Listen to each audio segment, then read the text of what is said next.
बच्चन है। मैं ललितपुर से हूँ। ललितपुर बिल्कुल बॉर्डर पे है यूपी के। कार्डियक पेशेंट हूँ मैं।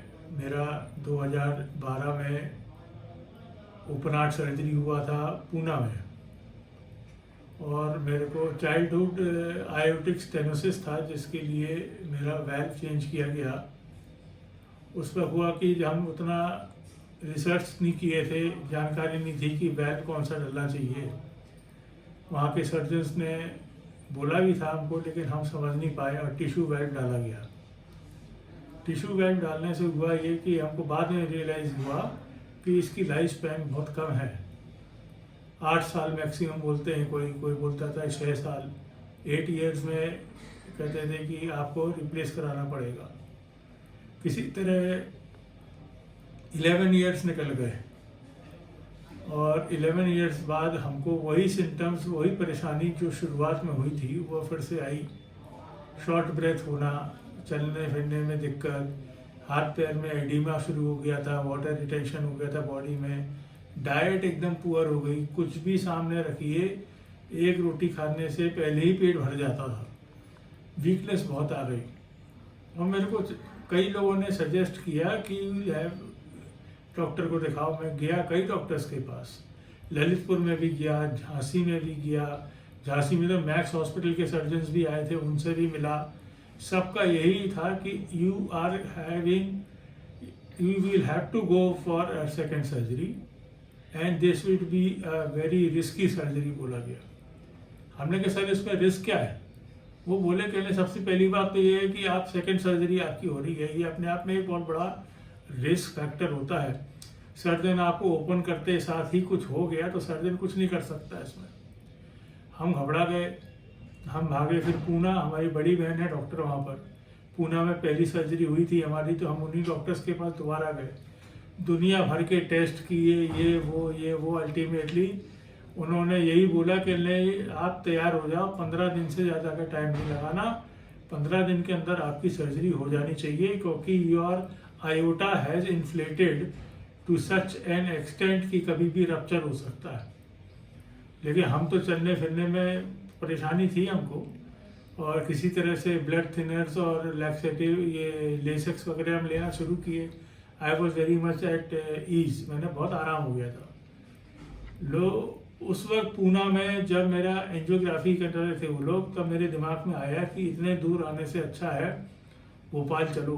कई लोगों, 10 लोगों से नहीं 20 लोगों से सुना था हमने कि भोपाल चलो, भोपाल में Bansal hospital is very good, और वहाँ पे जो डॉक्टर साहब हैं वो हमारे एक मित्र हैं, उसके पेरेंट्स की सर्जरी कर चुके हार्ट की, और कई पेशेंट्स थे वहाँ पे जो मिले हमें। वो सब डॉक्टर प्रवीण झा साहब की बात कर रहे थे। तो साहब हम नवंबर में लगभग 2-4 तारीख में पहली बार भोपाल आए, डॉक्टर साहब से मिले। उन्होंने देखा, उन्होंने ये बोला कि your surgical candidacy is still in position कि आपके ऊपर सर्जरी की जा सकती है। ज़्यादा वीक हो जाएंगे आप, ज़्यादा हार्ट वीक हो जाएगा, तब फिर एक रिस्क फैक्टर अलग से पैदा हो जाएगा जो which is beyond any control, मतलब कोई भी डॉक्टर के कंट्रोल में नहीं है। कहले आप जाइए, सेहत बनाइए, 10-12 दिन का टाइम दे रहा हूँ, दिवाली के बाद आप आ जाना यार। सो दिवाली के बाद क्या हुआ, 17 नवंबर को यहाँ पे इलेक्शंस थे। हम नहीं आ पाए क्योंकि इलेक्शन की वजह से ट्रांजिट में दिक्कत होती थी।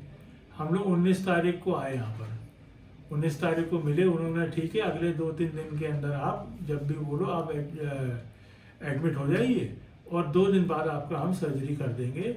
एवरीथिंग लुक्स गुड, मतलब हमारी सेहत में भी कुछ परिवर्तन आया था। साहब 26 तारीख को नवंबर को दोपहर में हम इधर आए थे सवेरे, और एडमिट हो गए, शाम तक एडमिट हो गए। सारा पेपर वर्क हुआ, इधर साइन उधर साइन सब कराया, और 27 तारीख को वो आया, प्रिपेयर किया, उसने तैयार किया हमको सर्जरी के लिए।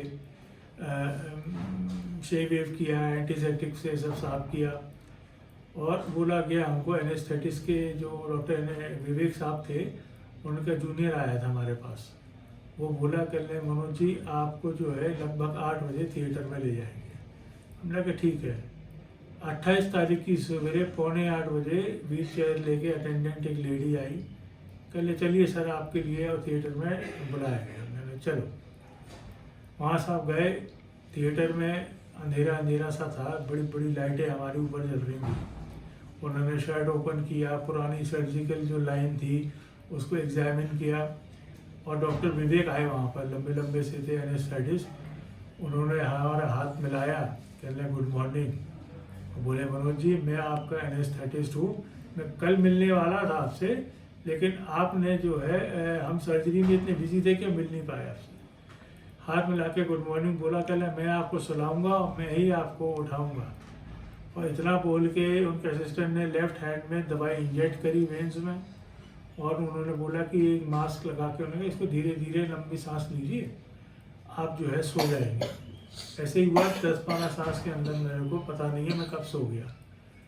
और मेरी सर्जरी शुरू हुई, बता रहे हैं जब ख़त्म हुई, इट वाज ऑलमोस्ट 14 आवर्स के बाद मेरे को सीसीयू में शिफ्ट किया। मेरे को नहीं मालूम उस दौरान इतना टाइम क्यों लगा, लेकिन इतना ज़रूर है कि डॉक्टर प्रवीर साहब जो है लगे रहे इसमें। उन्होंने मेरे साथ जो किया, या मेरे को जो उन्होंने मेरी सर्जरी करी, उसमें बहुत सी चीज़ें ऐसी निकली, बता रहे हैं कि जिसको बियॉन्ड कंट्रोल था, लेकिन उन्होंने उस चीज़ को धीरे धीरे स्टेज वाइज कंट्रोल किया। ही टुक इस टाइम, थक गए सब, टीम थक गई थी पूरी। 14 घंटे भाई साहब, कोई मजाक नहीं होता किसी पेशेंट को हैंडल करना। 14 घंटे बाद जब मेरे को ICCU में किया, और सुबह सुबह 4 बजे मेरे को वापस उन्होंने कॉन्शियसनेस में लाया, और मेरे सामने डॉक्टर विवेक खड़े थे, उस वक्त भी खड़े थे। वो डॉक्टर रितेश है। रितेश, सॉरी, हाँ डॉक्टर रितेश लंबे लंबे से है वो, जी जी जी, वो खड़े थे। हाँ। और मेरे को तुरंत याद आया कि इन्होंने कहा था कि मैं आपके साथ पूरे समय तक रहूँगा, एंड ही वॉज देयर। अपनी जबान पे उन्होंने कीमत रखी, और मेरे साथ पूरे समय बने रहे जब तक होश में नहीं आया। और उन्होंने बोला कि अब आप ठीक हैं, आपके सारे ऑर्गन सिस्टम्स स्ट्रीमलाइंड हो गए, स्टेबल हो गए, मैं जा रहा हूँ। मैं उस पर बोल तो नहीं सक पाया कुछ उनको थैंक यू, क्योंकि मेरे मुंह में ट्यूब वगैरह थी, और ऑक्सीजन का और उसका सक्शन का बहुत सी सारी बॉडी में लगी हुई थी। तो वहाँ पे नर्सेस बैठी थी, जो असिस्टेंट डॉक्टर्स थे, उन्होंने कहा कि आप बोलिए नहीं, यू आर ओके, और आप को जैसा बोले वैसा कोऑपरेट करना, ताकि आपको जो है जो दिक्कत आती है, हम कैसे हैंडल करते हैं आपको, तो कोई परेशानी नहीं होगी।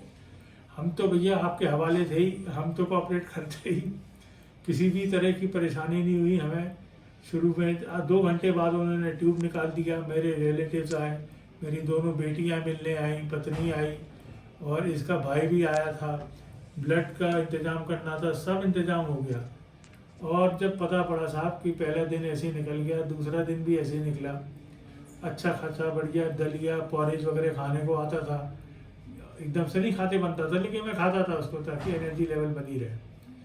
और तीसरे दिन दोपहर में लगभग 11 बजे एक सिस्टर आई, बोली कि मनोज जी उठिए। हाँ, उस पर मनोज जी से मनोज सर हो गया था। अब लोग मनोज सर बोलने लगे थे, उन्हें भैया ये उपाधि क्यों बढ़ा दी हमारी। मनोज जी ठीक था, लेकिन मनोज सर उठिए, उठा के व्हील चेयर में बैठा दिया, और सारी ड्रेन और यूरिक वाला सब कुछ यहाँ वहाँ चेयर में टांग दिया, और एक बेडशीट लेके उन्होंने शोल्डर पे ऐसे ही टांग दिए ताकि आपको ठंड ना लगे। हमने कहा हमको नहीं लग रही ठंड, कहले आपको जाना है। हमने भैया कहाँ जा रहे हैं, कहले आपको प्राइवेट वार्ड में शिफ्ट करना है, आपका काम CCU का ख़त्म हो गया, you are fit enough to handle yourself. हमने कहा इससे अच्छी बात और क्या भैया, तुरंत ले चलो। तुरंत ले गए जहाँ पे हमारी वाइफ ने प्राइवेट रूम बुक किया हुआ था, वहाँ पे गए। और पहला दिन तो थोड़ा सा दवाइयाँ भी कम हो गई, पेन किलर्स कम हो गया, काफ़ी दर्द होता था मेरे को, करवट ले नहीं पाता था क्योंकि ड्रेन लगे हुए थे, खांसी आ रही थी खूब। बीच बीच में डॉक्टर झा साहब सुबह शाम आते थे और देखते रहे, मेडिसिन दिया, मजाक भी करते थे कि और भाई ठीक है सब।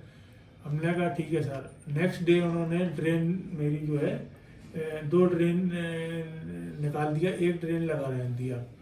और ये तीसरे दिन तक चला, क्योंकि वॉशरूम जब मैं जाता था उनको ड्रेन पकड़ना पड़ता था अपने हाथ में। और जब वो फिजियोथेरेपिस्ट आते थे कि एक्सरसाइज करो हाथ पे, तो ड्रेन में से ड्रॉप्स ज़्यादा आते थे। तो मैंने उसको डॉक्टर साहब को बताया, उन्होंने कहा नहीं, नेक्स्ट डे तक रुकेंगे तब आपका ड्रेन निकालेंगे। और साहब नेक्स्ट डे उन्होंने निकाला, और बहुत रिलैक्स फील हुआ मैं। उन्होंने बोला कि अभी आपके स्टिचेस जो है कटने में टाइम है, आप लगभग आपको हम बोलो तो आपको डिस्चार्ज कर दें। 4 दिसंबर मेरे को याद है, 4 दिसंबर दोपहर में आए डॉक्टर साहब, वो कह रहे मनोज जी आपको मैं अब डिस्चार्ज कर रहा हूँ, अब आप जा सकते हैं। 1 हफ्ते के अंदर जब भी टाइम मिले आप थोड़ा सा आ जाना, कोई परेशानी हो फ़ोन पे बात कर लेना। और ये एश्योरेंस था हमको कि हम जब भी फ़ोन लगाएंगे डॉक्टर साहब और डॉक्टर सतीश साहब जो थे हमेशा फ़ोन पे अवेलेबल रहे। जो क्वेश्चन था, जो डाउट था, चुटकियों में उन्होंने आंसर किया, बिजी शेड्यूल में भी। ये सब करके साहब हम अपने यहाँ पे रेसिडेंस पे चले गए। 1 हफ्ता रहने के बाद हम आए, छोटी मोटी जांचें थी जो कराया, एडिमा था हल्का था, डॉक्टर प्रवीण झा साहब ने उसको टैकल किया।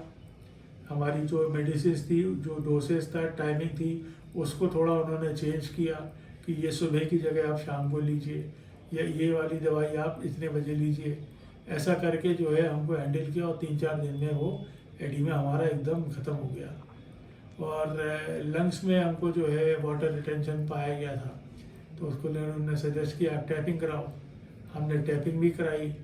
लेफ़्ट लंग में, राइट लंग में लगभग 800 ml निकला था फ्लूइड। लेकिन एक बार टैपिंग कराने के बाद दोबारा हमको ज़रूरत नहीं महसूस हुई, एकदम परफेक्ट रहा, बढ़िया ब्रेथ हो गया हमारा, चलने फिरने में कोई दिक्कत नहीं, ना हार्ट में कोई तकलीफ हो रही थी। हाँ, उन्होंने काफ़ी रिस्ट्रिक्शंस रखे थे हमारे ऊपर कि मीठा नहीं खाना, कोई वेट नहीं उठाना 2.5 किलो से ज़्यादा, और कोशिश करिए चलने की, अपने आप चलिए, सहारा लेके चलिए, लेकिन चलिए कैसे भी। देखते देखते साहब 15 तारीख आ गई। 15 तारीख को मैं आया तो उन्होंने बोला कि आपके तो स्टिचेस कटने लायक हो गए, इतने जल्दी हील हो गए डायबिटिक होने के बावजूद भी। तो बड़े खुश हुए रिकवरी रेट से।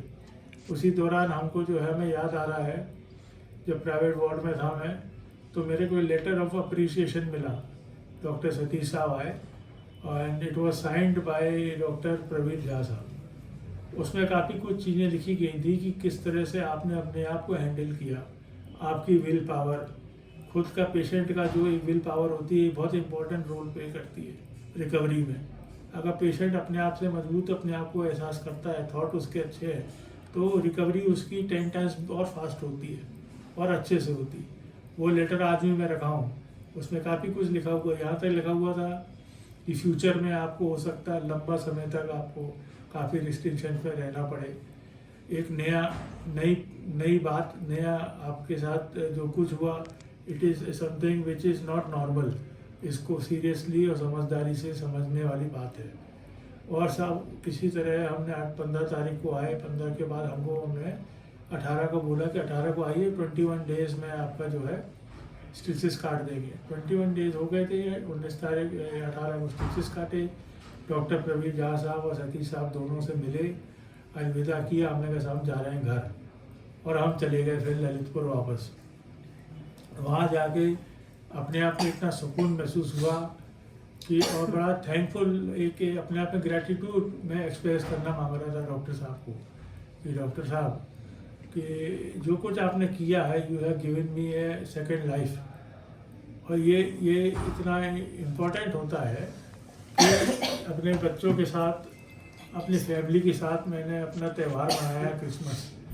और असली क्रिसमस क्या होता है इस बार ज़िंदगी में पहली बार एक्सपीरियंस किया कि अपने परिवार के साथ होना, अपने लोगों के साथ होना, उनकी खुशी में शामिल होना, एक प्रेजेंस, अपनी प्रेजेंस ही बहुत बड़ी बात होती है।